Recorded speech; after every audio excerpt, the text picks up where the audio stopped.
Barak Yahweh, Barak Yahushai, Barak Yahweh, Barak Yahushai, Barak Yahweh, Barak Yahweh, Bashim Yahushai. Bahashem Rakakodash. The belongs to the apostles and the elders of Great Millstone, true well. Salutations to hopeful elect out there, man. You Akim Tezadakim that do this thing in their most truth and sincerity. On the pre-Shemon, and this week's Quick in Transit is going to be commentary on checkout apps. Inspiration for the show comes from the fact that I was just coming from Fairway, and I was waiting online. I was kind of pissed because the lady in front of me was taking forever. And sure enough, on the card reader, it said, skip the line. I said, skip the line, and I really looked at it. It said, skip the line with the checkout app. And when you look at this checkout app, all the person was doing was they took a picture of the thing that they was going to purchase, and it was just get debited or credited from your whichever account, however you set it up. And I said, damn, this is really convenient. And that's your first instinct, which that's going to be the general public instinct. Like, wow, this is really convenient. I don't have to wait online. I could just take a picture and walk out the store myself for this particular items.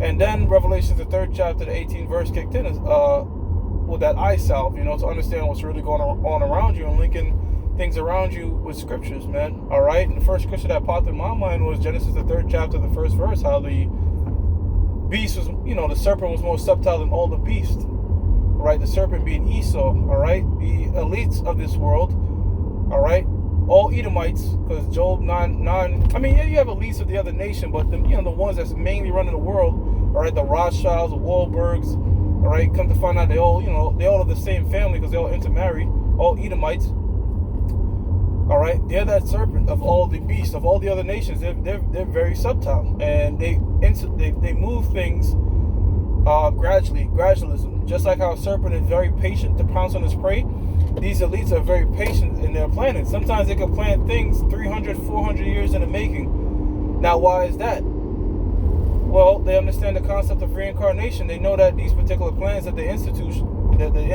on the people, they're going to reap the benefits in this life or the next. Okay, that's how come they do these grandiose schemes. Now, the ultimate goal is to get everyone chipped, all right? Aaron Lucia brought that out with the Rockefellers, but it's so gradual how they're moving it. Now, the fact that you're going to be able to check out, all right, with the checkout app, using your phone, hypothetically speaking, they fire all the cashiers, the store could still be run, in theory, all right, by everybody just using their phone. So you see how they're blending technology with customer service, all right, to make it more and more convenient. Now, what could be more convenient than just throwing shit in the shopping cart and walking the fuck out?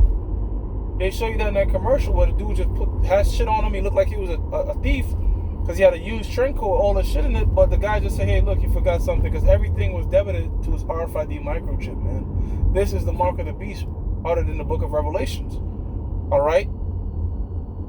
Now, you have other camps out there that's not teaching that, but when you come to find out, a lot of those camps have something called a 501c3 charter. All right, that's when you're state-owned, man, and there's certain things you have to omit from the gospel. And, when you add or take away from the scriptures, that's going to be a curse unto you as pursuant to the book of Revelations, the last chapter. All right, you can't add or take away from this thing, man. That's also in the book of Proverbs and Deuteronomy. All right? So, yes. When I looked at that app, I was like, wow, this shit is really convenient, but it also just gave me a beacon of hope. Like, these elites, man, they kind of like us. They just like, yo, man, they kind of split. Some of them want to hurry this thing up, all right? But you got the older ones that still want to be in that patient spirit. But some of these elites is like, yo, man, let's just do this thing and enslave these people. And some of them is like, nah, let's be patient. But we know that they're divided, all right? That's the inspiration from Game of Thrones is based in reality, man. You have these rich elite banking families that marry into each other, all right, struggle for power. I mean, but they're all of the house of Esau. But guess what? That's all the Most High is doing. He's the one that ruleth in the kingdom of men. So if he's having you stall for whatever you want to stall, it's because every prophecy is for a particular time. That's in the book of Habakkuk, the 2nd chapter. Everybody's bound by the Most High's prophecy, man. All right? And these prophecies are right in front of us, man. All right, they're doing away with MetroCard. They want to do away with tangible things. That's their goal. Their goal is to make things just like how they have their money, fiat currency, money you could just print out of thin air. They don't want nothing to be backed by tangible goods, man. All right, they own everything. So what's next? Let's own the people. Let's own their souls, man. All right, let's have these slaves, which pursuant to the Bible, a majority of the world will be slaves to these elites, man. And you know, a lot of people might, you know, deny that, but guess what? Not only be slaves, but be slaves willingly. I mean, fighting for the chip, man. All right, they could put it in the form of a epidemic, a pandemic, a great plague, and the cure. And they're crafty enough to make the cure edible microchip. Because I actually heard that on the radio, that they have microchips that shall be edible. So they say, look, see, it ain't the mark of the beast. You don't have to inject it, you just have to eat it, and it could cure this particular plague. Which, if they go that route, then trust and believe they created the plague. That's Order Ab Chao, or the Hegelian dialectic, which you cause a major catastrophe and come up with a solution, all right, for your own benefit, for your particular plans. Ultimately, man, the Most High is the ultimate puppet master, man. And I just wanted to, you know, do a quick in transit on the fact that, yo, man, this thing is really moving, man. This thing is really moving. They got chips that can open your doors. Pretty soon they're gonna have chips that can start your car, turn your TV. All right, transhumanism is on a major, you know, things are just escalating towards that transhumanist society, man. All right, and people are seeing that as the wave of the future.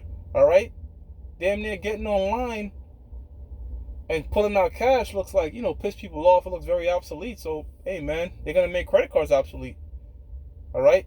Your phone being linked to everything is going to be obsolete at one point. And ultimately, the end-all, be-all goal for you people out there, the masses, is the chip. But the elect are not going to take that chip, man. All right? It's better to be beheaded than to take that chip. Because if you take that chip, pursuant to the book of Revelation, the 14th chapter, you're going to drink of the wine of the Most High's fornication, which is poured out without mixture, which is that hellfire, man, from the nuclear missiles. With that was a quick in transit. I'm going to give all praises to Yahweh, Ba'ashem Yahushua, Ba'ashem Rakakodash. What that belongs to the apostles and the elders of Great Mill, so true well. And salutations to the hopeful elect out there, man. You Akim Tazadakim that do this thing in the utmost truth and sincerity. Shalom.